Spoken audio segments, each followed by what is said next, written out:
Hello दोस्तों, कैसे हो आप लोग। आई होप आप लोग अच्छे होंगे।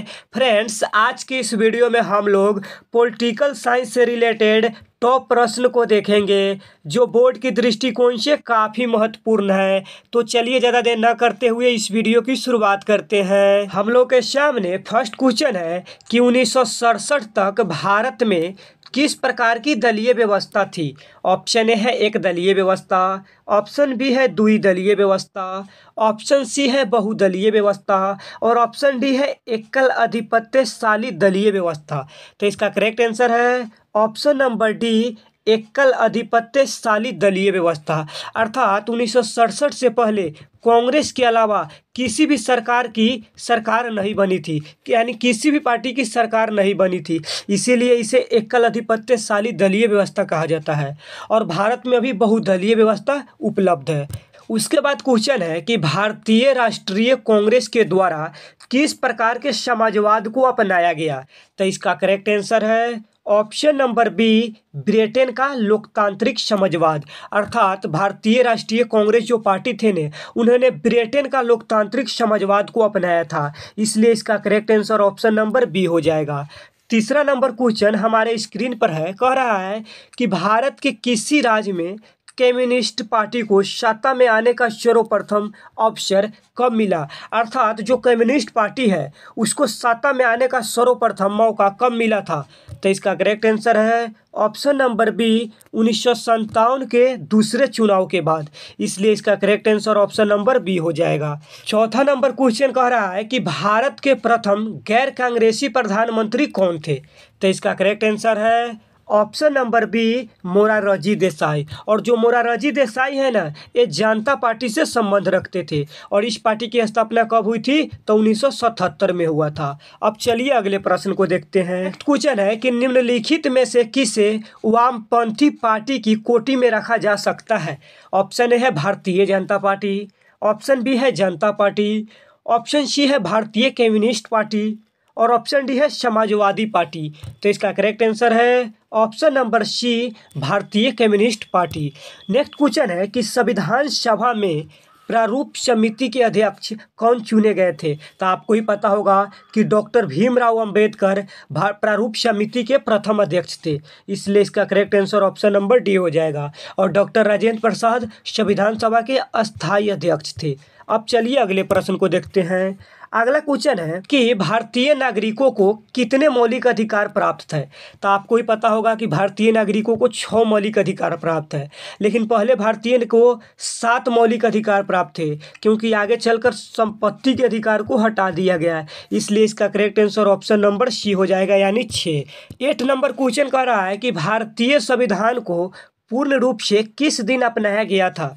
तो इसका करेक्ट आंसर है ऑप्शन नंबर सी, 26 जनवरी 1950 को। आपको बता दें कि भारतीय संविधान 26 नवंबर 1949 को ही बनकर तैयार हो गया था, लेकिन इसे 26 जनवरी 1950 को लागू किया गया था। अब चलिए अगला प्रश्न को देखते हैं।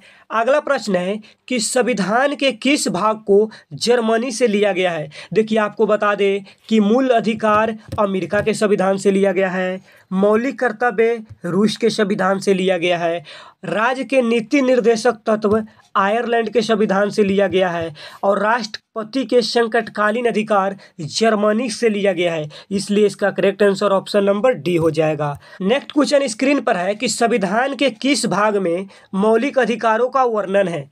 तो इसका करेक्ट आंसर है ऑप्शन नंबर बी, तृतीय भागों में। साथ ही आर्टिकल की बात किया जाए तो 12 से 35 तक के बीच में लिखा गया है। क्वेश्चन है कि भारत में एकल नागरिकता का विचार किस देश से लिया गया है। अर्थात सिंगल सिटीजनशिप की व्यवस्था किस देश के संविधान से लिया गया है। तो इसका करेक्ट आंसर है ऑप्शन नंबर ए, ब्रिटेन। देखिए, एकल नागरिकता का मतलब होता है कि यदि कोई व्यक्ति चाहे कि हम अमेरिका से भी नागरिकता प्राप्त कर ले और भारत में ही आकर नागरिकता प्राप्त कर ले, तो ये संभव नहीं है, क्योंकि भारत में सिर्फ एकल नागरिकता अधिकार प्राप्त है। यदि आप अमेरिका से ले सकते हैं तो हम भारत से नहीं, यदि भारत से ले सकते हैं तो अमेरिका से नहीं। अब चलिए अगले प्रश्न को देखते हैं। अगला प्रश्न है कि भारत में कितने राज्य में द्विसदनात्मक व्यवस्थापिका है। तो इसका करेक्ट आंसर है ऑप्शन नंबर सी, 6। उसके बाद क्वेश्चन है कि निम्नलिखित में से किस राजनीति पार्टी का उदय इंडिया अगेंस्ट करप्शन आंदोलन से हुआ। तो आपको ही पता होगा कि जो आप पार्टी है ना, उसका उदय इंडिया अगेंस्ट करप्शन आंदोलन के विरोध हुआ था। देखिए, आप पार्टी का मतलब होता है आम आदमी पार्टी, और आपको बता दें कि आम आदमी पार्टी की सरकार किसकी है, तो अरविंद केजरीवाल है। उसके बाद क्वेश्चन है हम लोग के सामने कि भारत में पहली महिला राज्यपाल कौन थी, अर्थात फर्स्ट फीमेल गवर्नर कौन थी। तो इसका करेक्ट आंसर है option number A, Sarojini Naidu. और ये फर्स्ट बार कहाँ की बनी थी, तो उत्तर प्रदेश। अब चलिए अगले प्रश्न को देखते हैं। नेक्स्ट क्वेश्चन है कि किस देश का संविधान विश्व का सबसे बड़ा संविधान है।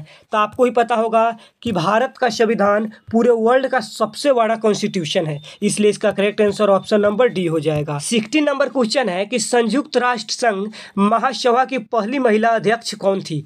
तो इसका करेक्ट आंसर है ऑप्शन नंबर डी, विजय लक्ष्मी पंडित। उसके बाद हम लोग के सामने क्वेश्चन है कि भारतीय संविधान का कौन सा भाग संविधान की आत्मा के रूप में जाना जाता है। तो इसका करेक्ट आंसर है ऑप्शन नंबर ए, प्रस्तावना। अर्थात प्रस्तावना को ही संविधान की आत्मा के रूप में जाना जाता है। 18 नंबर क्वेश्चन है कि किस प्रधानमंत्री ने मंडल आयोग की सिफारिशों को लागू किया था। तो इसका करेक्ट आंसर है option number B, VP Singh. और इसे कब लागू किया था, तो 1990 में लागू किया था।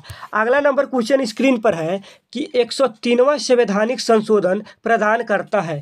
ऑप्शन ए है महिलाओं को आरक्षण, ऑप्शन बी है पिछड़े वर्ग को आरक्षण, ऑप्शन सी है आर्थिक रूप से कमजोर वर्ग को आरक्षण, और ऑप्शन डी है इनमें से कोई नहीं।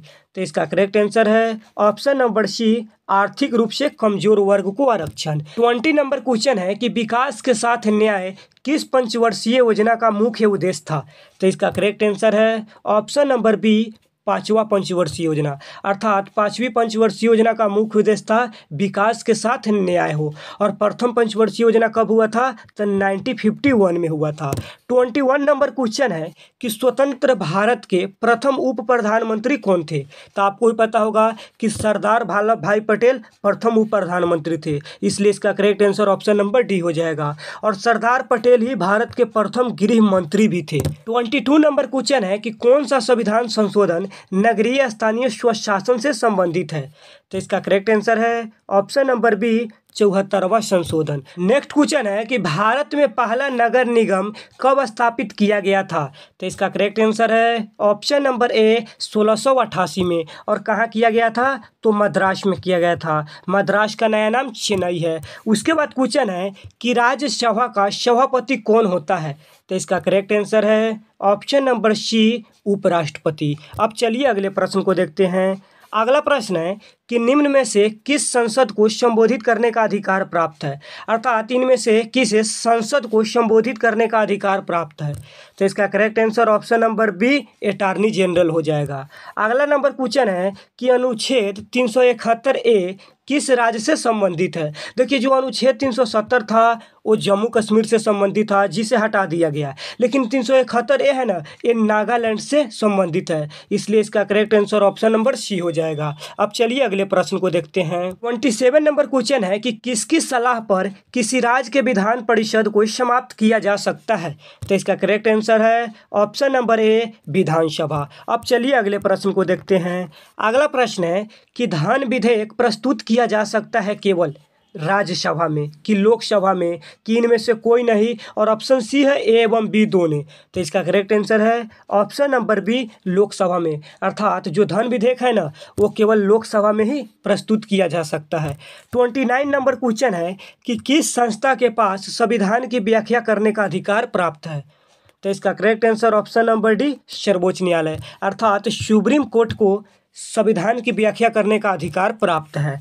30 नंबर क्वेश्चन है कि पंचायती राज शामिल है केंद्र सूची में, कि राज्य सूची में, कि समवर्ती सूची में, कि इनमें से कोई नहीं। तो इसका करेक्ट आंसर है ऑप्शन नंबर बी, राज्य सूची में। फ्रेंड्स, आज की इस वीडियो में हमने पॉलिटिकल साइंस से रिलेटेड महत्वपूर्ण प्रश्न को देखे हैं। ऐसे ही वीडियो देखने के लिए हमारे चैनल को सब्सक्राइब करना न भूलें। तब तक के लिए जय हिंद।